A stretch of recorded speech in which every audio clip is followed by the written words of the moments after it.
Hi everyone, welcome back to my channel, and if you are new, welcome to my channel. I am Jamie Beth. Today we are going to do part 4 of the most haunted places within each state. And again, I know that there are way more haunted places within each state, but these are the ones that I thought were the most intriguing. We are going to jump right in with Pennsylvania, and the places we're going to talk about in Pennsylvania is the Logan Inn in New Hope. And if you stay in this inn, you're going to want to ask for room number 6, because that is where you're going to have the most chances of having a ghostly encounter. And these ghostly encounters might involve you getting touched, or just seeing like figures walking around the room, you know, moving things and stuff like that. There are more than 8 spirits in this room, including children. If anyone has stayed in this room, let me know. I would love to know if you had an experience. The next place we're going to talk about is the Harrison State Hospital. In 1851, the Pennsylvania State Lunatic Hospital opened on the hill behind Cameron Street in Harrisburg, the first public asylum in the state. By the time it shut down in 2006, it was known as Harrisburg State Hospital. While several of its buildings lie abandoned, several others are used by state agencies. Visitors have reported mysterious noises, shadowy figures, and moving objects, especially in the morgue and the network of tunnels under the complex. Like, if a building had a network of tunnels, I don't even know if I would ever use them. I would rather walk farther and not have to use a spooky tunnel. I don't know. Let me know how you feel about that. Discovery Channel's Ghost Lab did investigate this hospital in May of 2010. So I don't know if you can still like look up old episodes of that show. I'm going to see if I can, because I do have Discovery Channel. And see what they say about it. Moving along to Rhode Island. And in Rhode Island, we have the Breakers Mansion in Newport. Cornelius Vanderbilt II passed away just 4 years after this estate was completed. His wife, Alice, enjoyed the property for many decades. The Breakers is now a museum, and staff members claim to have seen Alice's ghost throughout the house. Now, you can look up these places that I mentioned and read a little bit more about them. I'm just giving you guys kind of a lowdown on each of these. So sometimes they don't sound like they're super scary. From what I've read about them, they are intriguing. The next Rhode Island place that we are going to talk about is the White Horse Tavern. And like many creepy campfire stories, this one starts with 2 drifters. They showed up at the tavern in the 1720s looking for a room. The next day, the owners found one of them dead by the fireplace and the other one completely vanished. A specter now chills by the fireplace, daring people to solve his freakish death. There's also been encounters with a colonial dressed individual that you would see mostly in the bathroom, and mysterious footprints all over the building. The South is crawling with ghosts, especially on former plantations. Both slaves and the overseers, who are rightfully damned to walk the grounds for eternity. But unlike the historically preserved plantations that can be toured around the region, the Baynard plantation is in ruins.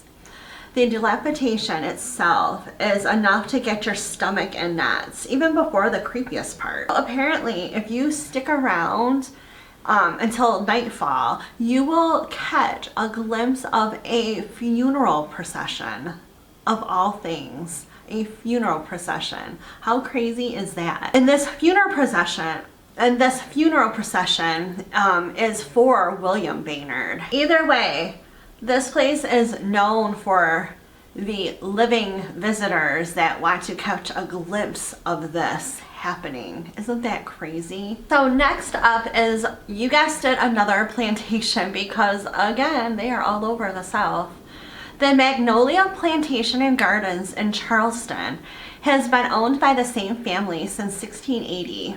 All sorts of unexplained occurrences take place here. When no one is around, people will hear mysterious music, sounds of a child laughing, and distant coughs and growls. Paranormal investigators haven't been able to pinpoint who or what is causing all of this activity, or what even happened on the site to cause this type of activity. Moving along to South Dakota, the first thing we're going to talk about is the Bellwich Hospital in Deadwood. So Deadwood's town sheriff, Seth Bullock, doubled as a businessman when he opened the town's first hotel in 1895. It said he died in room 211 of colon cancer, and his ghost still remains in the hotel. Moving along to the Sitka Hollow State Park. So in Dakota language, Sitka means bad or evil, so it takes a special kind of someone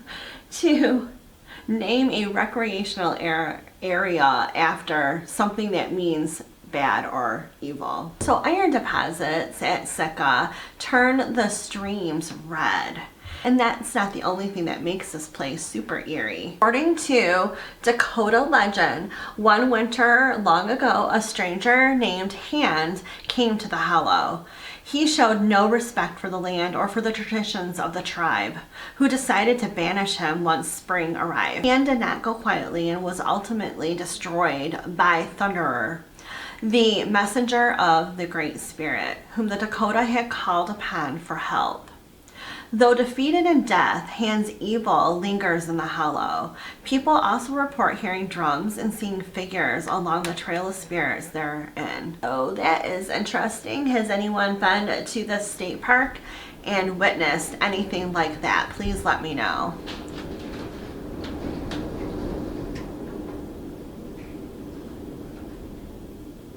So the wind here is just crazy outside. I mean, there's just strong, strong winds right now. So if you hear any loud whooshing noises, there's no ghosts in my house. That is what it is the winds outside. Moving along to Tennessee, we are going to start with talking about the Wheatlands Plantation. The haunted Wheatlands Plantation is located on Boyd's Creek Highway and was built in 1820. It is a place with bloody history and a terrible past. The property, which includes 50 gravestones of enslaved people, was formerly one of the largest plantations in the South.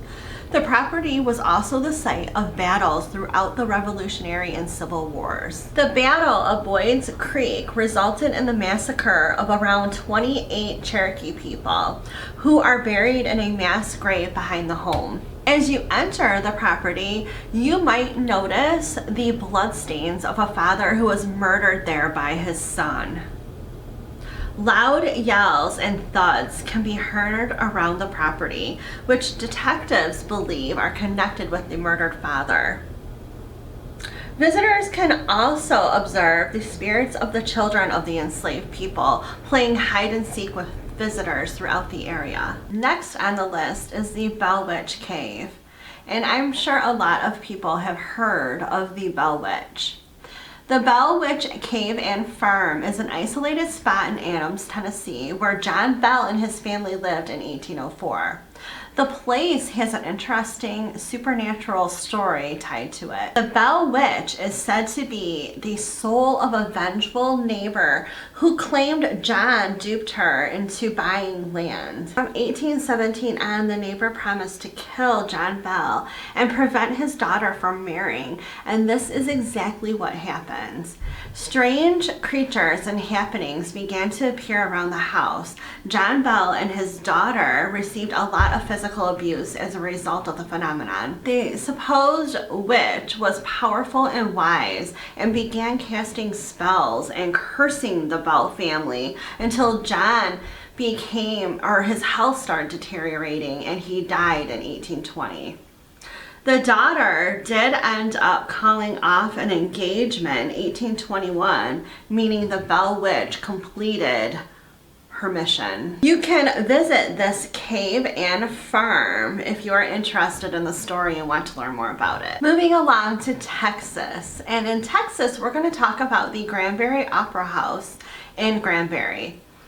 This opera house's haunted reputation draws its own audience. Many believers believe the spirit of John Wilkes Booth, who apparently splits his eternity between the Dr. Samuel Mudd House in Maryland and the Granberry. So be on the lookout for cold spots, flickering lights, and the sound of heavy footprints running through the theater. We're gonna move along to the Yorktown Memorial Hospital.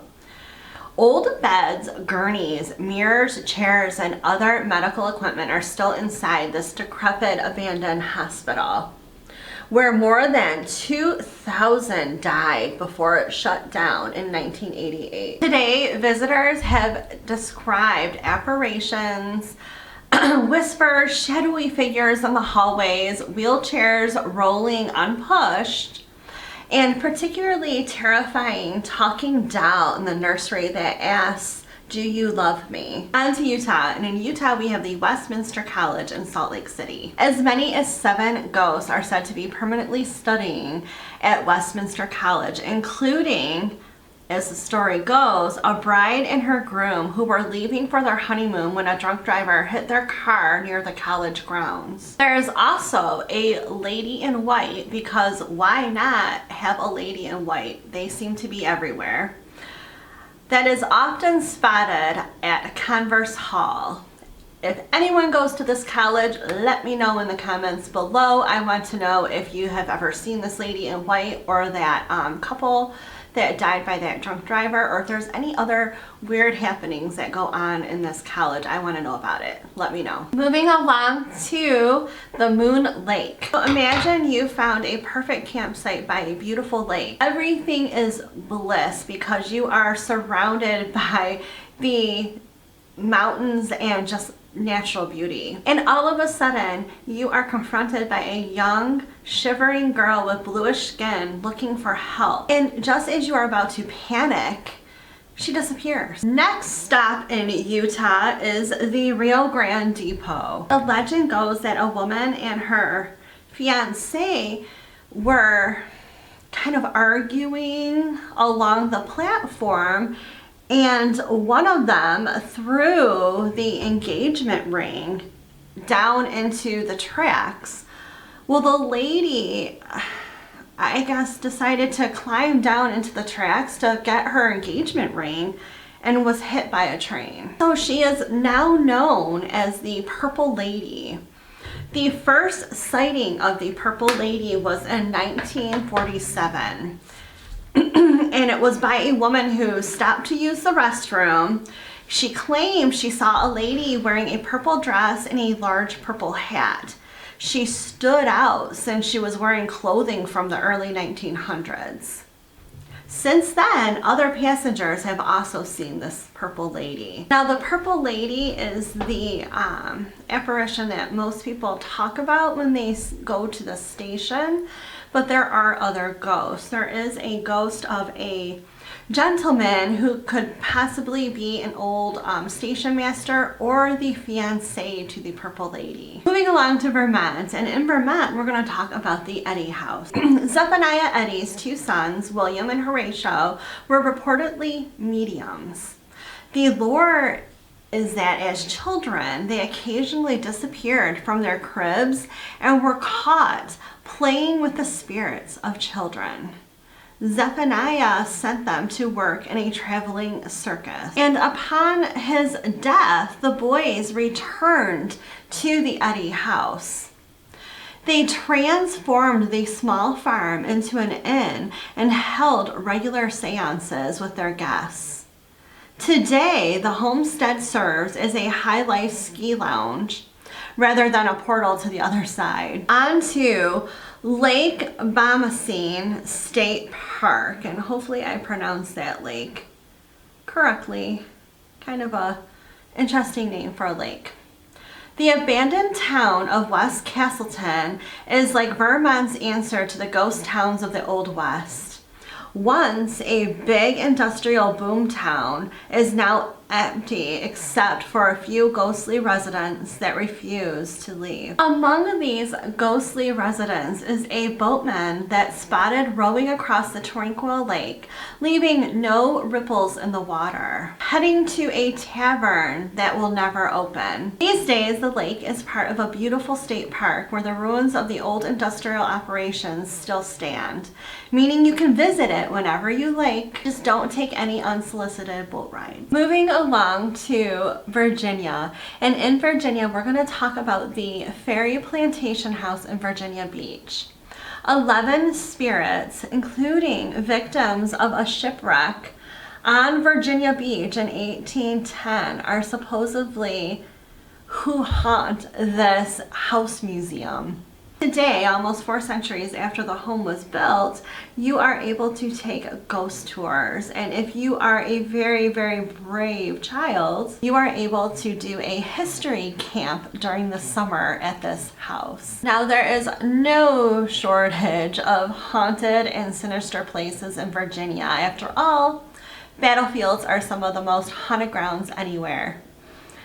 But if it's a haunted house you are still looking after, then the Bacon's Castle, which was built in 1665 and the oldest brick home in the country, is the place that you want to go. People have reported encountering disembodied voices and wails, floating heads, books flying off the shelves, rockers rocking on their own, and unwanted visitors being pushed around. In addition to regular tours, the castle hosts historic haunt nights when you can take a candlelit ghost tour around the castle. That is cool. I would probably do something like that, definitely. On to Washington. We're going to talk about the Thornwood Castle Inn in Lakewood. Legend has it that the carpets actually move inside this 500-year-old Tudor-style castle, and vortexes have opened up in front of the grand staircase. Ghosts from throughout the decades can be seen inside the rooms. If you book the Anna Suite, you might catch a glimpse of Mrs. Thorne gazing out of her second-story window or admiring her reflection in the original wall mirror. On to Kel's Irish Pub. It is not hard to believe that a bar housed in a former mortuary might have a hint of paranormal activity. In Seattle, that bar is Kel's Irish Pub. The bar has 2 regular ghosts who make themselves known to patrons. A little girl with red hair is said to enjoy playing pranks on adults and playing with kids who visit with their parents. The other ghost is a man named Charlie, who wears a long black coat and often appears in the bar's Guinness mirror on nights when a live band plays. On to West Virginia and the Greenbrier Ghost. Arguably one of the most famous entity in the state is that of Zona Hester Shue. Zona was a young married pregnant woman when she was found dead one January night in 1897 in Greenbrier County. The local newspaper said that she had died in childbirth and was laid to rest a few days later.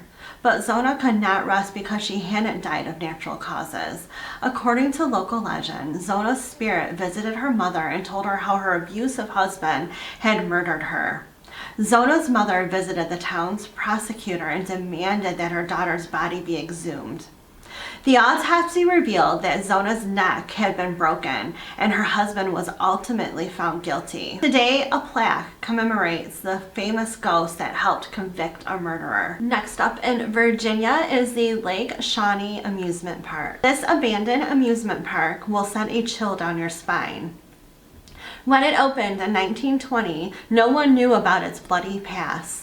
The site housed a terrible skirmish between Mitchell Clay and the local Shawnee Indian tribe. After 3 of Clay's children were brutally murdered by the tribe, Clay sought revenge and killed several of the Native Americans. After an entrepreneur stumbled upon the land and turned it into the Lake Shawnee Amusement Park, things began to go wrong. A young girl died on the swings and a little boy is said to have drowned in the pond. Native American chants can be heard on some of the nights throughout the park.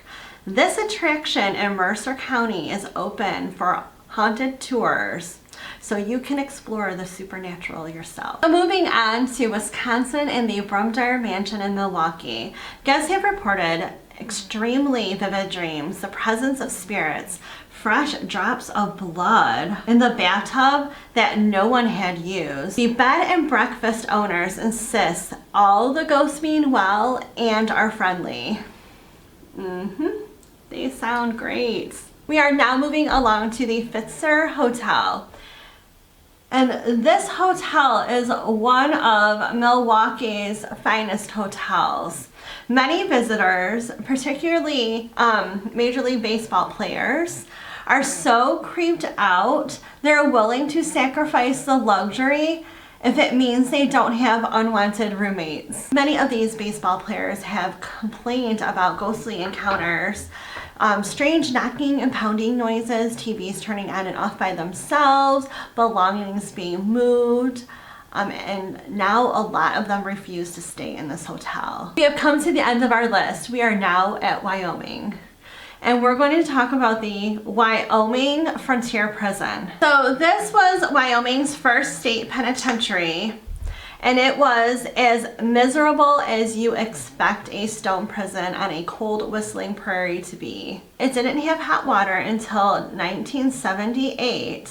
It did have something called the punishment pool though, to which prisoners were handcuffed, then whipped with rubber hoses. It closed in 1981, but guided tours allow you to get up and close and personal with the death house, which housed inmates on death row. The gas chamber and offices left exactly as they were. On to the last place we're going to talk about, Fort Laramie. Built in the 1830s, Fort Laramie was constructed when Wyoming was still rugged and wild. The fort became an outpost for fur trappers and others making their way west.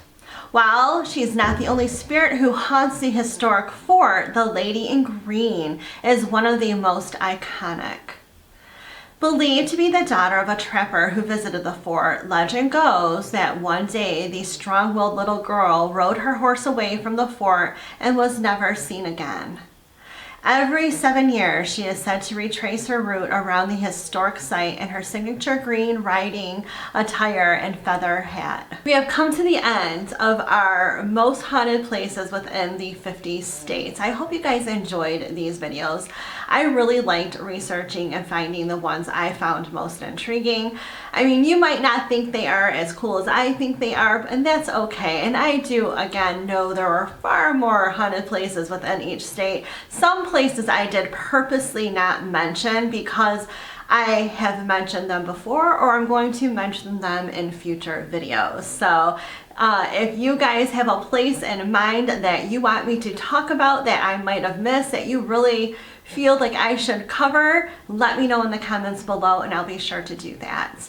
I hope you guys enjoyed this video, and if you did, remember to give it a thumbs up, hit that subscribe button if you haven't already, as well as a little notification bell that notifies you when I upload new videos. Thank you so much, and I'll see you again soon. Bye.